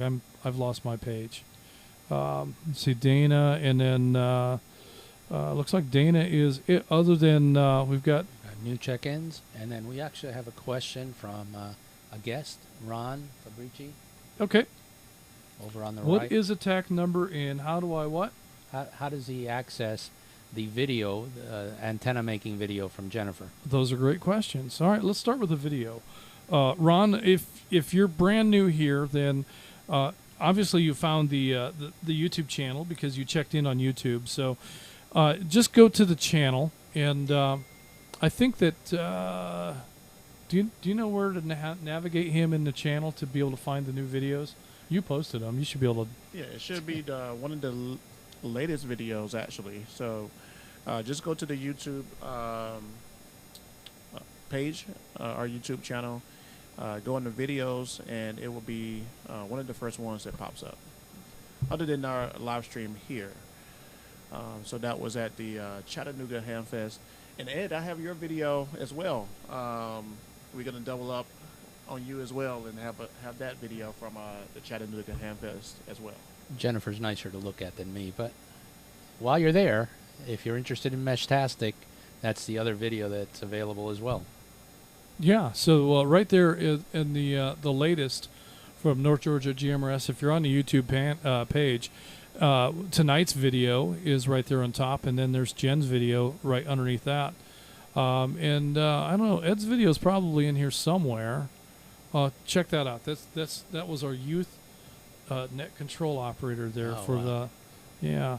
I don't know how to navigate this, but I think that if you go to to videos, and then there should be a recently uploaded, and then from that I think you can get to I'm waiting for my mouse to start working again. Is that no more results? So I don't know. I guess Ed's old news. Yeah. We're gonna have to make a new video, Ed. Uh-oh. Well, we have that new one from the Chattanooga Ham Fest, so that one will be Right. going up tomorrow, Ed. It's time to break. Okay, so here he is. It's NG GMRS presents Meshtastic 101. So it's I don't know, if you go into the videos section, it's the fourth or fifth one down. So There you go. check that out, and good stuff on the Meshtastic presentation. And definitely check out Jen's video for dipole antennas. That's good stuff. I'm glad you found it. I thought that for a minute there, I thought that Rogers posted my video to the trash can. That's usually where the Thursday night videos, I find those all the time. I have to add them back into the playlist. But yeah. So all right. So where are we at? I think I lost my log altogether. Who's next? That's it for check-ins. You've got some in and outs from YouTube right below there that we have All not right. acknowledged yet. All right. Let me go ahead and see if I can figure out. So it looks like. Okay, so it looks like Atlanta 1150 Tony in Canton is watching us on YouTube. Tony was here playing your role last week. So That's right, thanks, doing a Tony, better job. for hanging out with us, and looking forward to having Tony back. Looking forward to having you back. I don't know how regular either one of you can be, but I'm hoping that we'll have some kind of a rotation here, and we can that way nobody has to be here every week. You know, that I think can be an important thing. We can have fresh talent in here. Some talent would be good, right, Rogers? Oh, I think we're doing a pretty good job so far. Yeah, I think you do. WSJF982 is a guest check-in on YouTube. Thanks for checking in with us. We've got Chattanooga 190 Clifford and Culleoka. I'm not sure I'm saying that right, but I'm just going for it. Gainesville 58 Jonathan, Mr. Simplex from Oakwood is a YouTube check-in. And, the TAC number. We didn't answer Ron's question on the TAC number. So, all right, so think of it like this. In amateur radio, we know everybody by their call sign. But in GMRS radio, you have the same call sign that Denise has. So if I were calling out to you, I would need something beyond the call sign to be able to distinguish between you and Denise. And so if I called out and just called your call sign, how would Denise know that I'm not trying to reach her? She wouldn't. Well, she probably would. She would just know. But the point being that the TAC number kind of serves much the same way as your first name does. So the call sign, the FCC issued call sign, is like your last name, and the TAC number serves kind of like your first name. So we have, Ed's call sign being WRQ G806. Because I don't even know what it is. I just know him as Atlanta 557. His call sign being what he just said. We know that call sign covers his family, and that family can be his spouse, it can be his kids, it can be his parents, his siblings, step family members, grandparents. I think I even have a nephew up in New York that uses it. And that's legitimate, right? There's nothing in the rule that says the family member has to reside with you, so that family member can be distant. Oh yeah, let's break. So that family member can be across town, across the state, or across the country, and still be able to utilize the same call sign. And we can do that. That's okay to do under GMRS rules. But we use the TAC number to distinguish between different members of the family. So each member of the family would have their very own call sign or their very own TAC number under the family's call sign. And that's kind of like a first name and a last name. The TAC number being your first name, call sign being your last name. So that's what a TAC number is, and it stands for Tactical Unit Number. But how do you get one? So the FCC issues your call sign, right? You apply for the license and you pay your fee, and the FCC sends an email back acknowledging that you are now a licensed GMRS user with a call sign. But to get a tactical unit number kind of depends on where you're at and what radio group you're associated with, if any at all. So if you're associated with North Georgia GMRS, once you become a member with us, we issue a TAC number to you, and that TAC number is based on your general location. And sometimes we can handle requests like, who was it that has the TAC number that matches our call sign? We had somebody here tonight that did it. 907? 907, I think it was. I'm looking for Yeah, it. Eddie. There it is, Eddie. So he has a TAC number that matches his call sign. I still don't see it. I know it's in here. In Atlanta 907. Yeah. His FCC call sign ends with 907. Yeah, what's his GMRS? His FCC Atlanta call sign is 907. And he is 907, Atlanta 907. There it is. So WRKS 907 is his call sign, and his TAC number is Atlanta 907. So you could make that request when you become a member of North Georgia GMRS. And if that number is available, we'll issue it to you. If there's a special number, a number that's special to you, let us know what that is in one of the free forms on the application for membership, and we'll try to get that issued. The other thing I'd like to make note, if you have multiple family members and you want to become a member, maybe you don't necessarily want to pay for everybody to be a member immediately, but you think you might. Go ahead and include their names in the notes. And what we'll do is if we see 3 or 4 names associated with your application, but you only gave us enough money to pay for one, we're going to give you the single user, but we're going to reserve those other spots in the roster for your family if you choose to upgrade later. So if you do that, that helps us to be prepared for a later upgrade. If a year or two has gone by and you haven't utilized that, we're probably going to drop them from the roster. But, right off the bat, you often don't know. Let's break. You often don't know how much participation your spouse is going to engage in and whether or not you want to pay for that additional TAC number. Or maybe it's your kids. My wife is very engaged. We can't get our kids to play radio at all. So instead of asking you to pay for everybody that might once talk on the radio, let's get you on the air. We can have occasional actions from your family members, and if they become regular users, then I would ask that you contribute to the network, support the network by contributing for that membership level. So I hope that makes sense, but let us know how many might become members and what their names are, but just pay for what you think you're going to use right away, and we can upgrade that later. And of course, if Ron wants to follow up and get more information, he can go to nggmrs.org, and towards the bottom of that webpage, you'll see the membership information, because there are different levels, and the levels give you different numbers of TAC numbers, as Justin said, based on how many you think you're going to need. So all the information is there. Just scroll down to the bottom, and if you need more info, then you're free to ask on the air. Yeah. And along that same line, Ron, I would like to make mention, if you are a licensed GMRS member, we invite you to check in to any of our nets any week and participate on the air, whether you're a member or not. So you can participate by way of YouTube. You don't really even have to have a GMRS license. No. You can check in on YouTube and just give us your name. Technically, I don't need a GMRS call sign for your YouTube participation. I only need that if you're going to be on the air.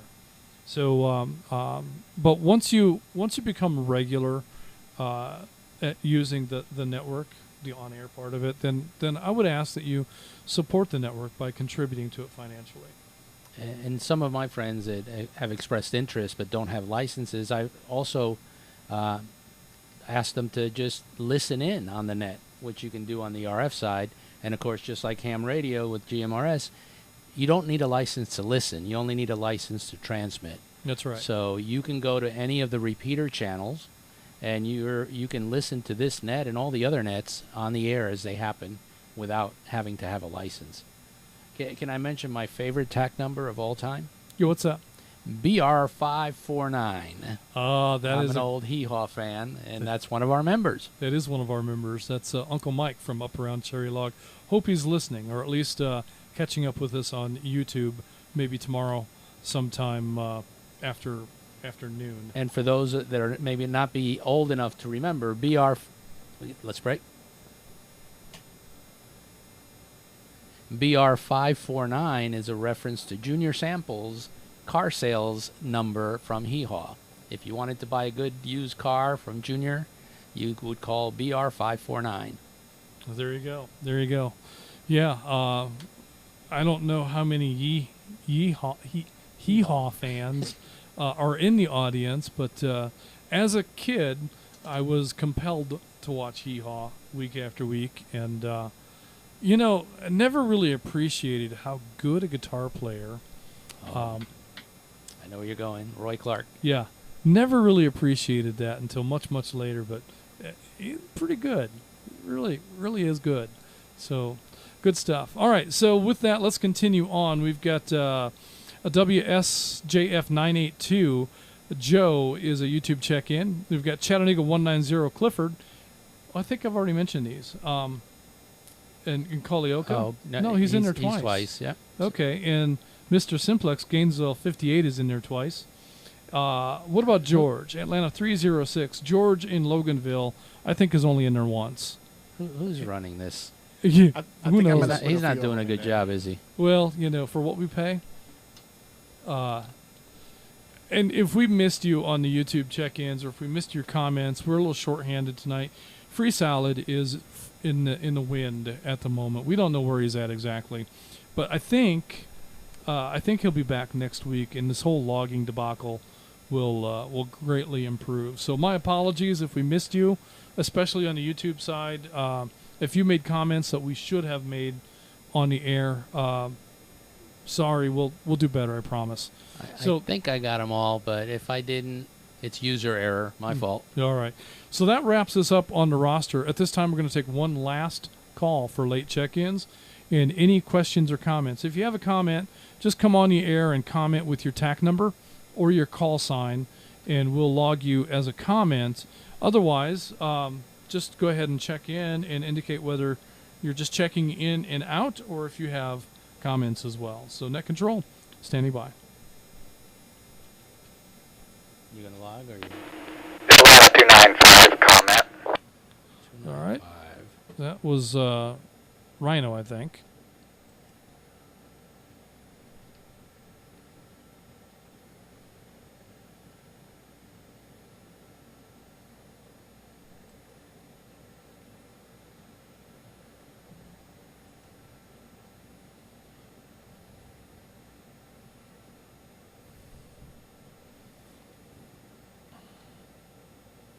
Yeah, Rhino.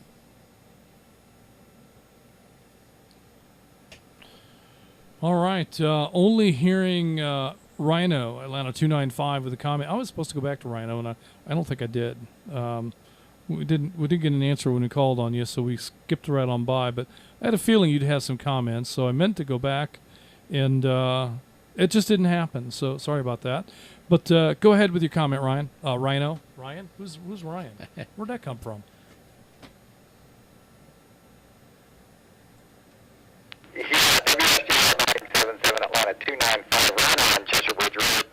So I got something going on with the bucket repeater, and I hope I'm getting through okay.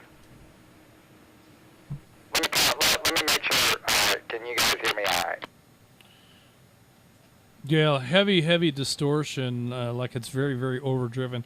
Maybe move back from your microphone considerably and try it again. Maybe we can get that audio level down and get away from that clipping. Let me see if I have any notes here that say, okay, so Buckhead was unlinked. I don't have any information as to why, but probably somebody was goofing off on Buckhead. So if that's your concern, it's something that was done by one of the administrators. Did you get the last person, George? I'll go ahead and back out for this evening. I'm just happy to be here, wanting to get on the air. But with that, I'll toss it back to you, Net Control, Atlanta 295, clear. All right, Rhino. Yeah, that probably is what happened is there was some interference coming in on the Buckhead machine. I didn't hear it, but one of our admin team did, and they went ahead and dropped that link So that's probably what you experienced. And I'm betting, I didn't look to see, is he coming in on Peachtree? For some reason, that's not a good copy for him. So we'll have to look at that separately. I don't know why. We may have a gain level issue at Peachtree. I'm not entirely sure. So appreciate that, Rhino. And with that, we are at the end of the program. So I need to find that page that tells me the things that I'm supposed to say when we get to the end. Why does this? There we go.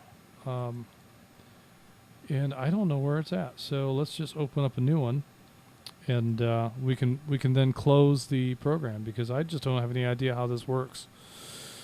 Thank you for allowing us to serve as net control this evening. This will conclude the North Georgia GMRS Regional Net. How many chickens did we have? Well, with a couple of errors on my part, we had roughly 72 chickens, including ourselves here at Net Control. All right, 72 is the number that Ed is going to announce. I think it might be a little bit higher than that. We'll see what the auditors say next week. So with that, Net Control will now be returning the repeaters back to normal use.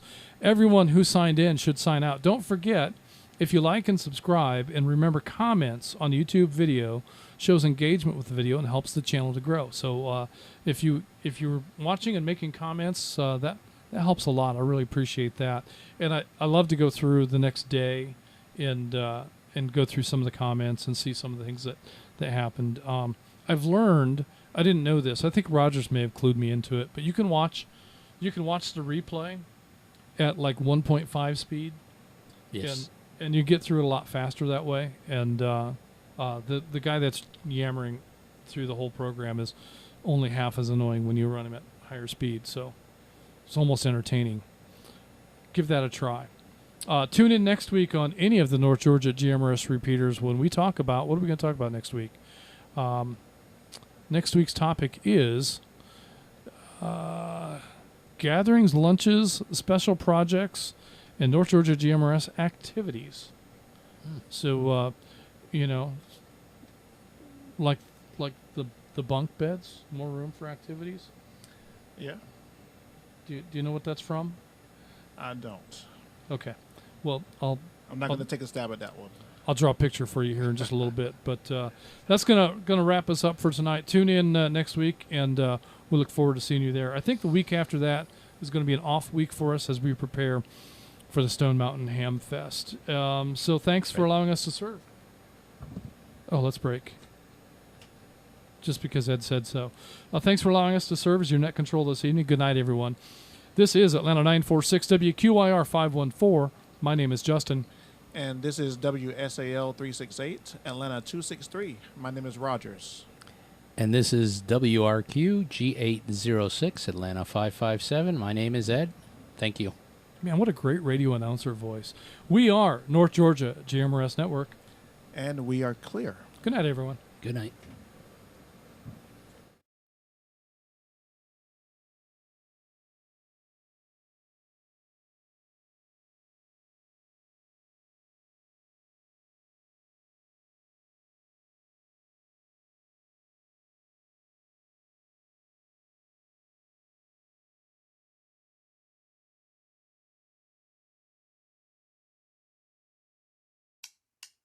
Hey,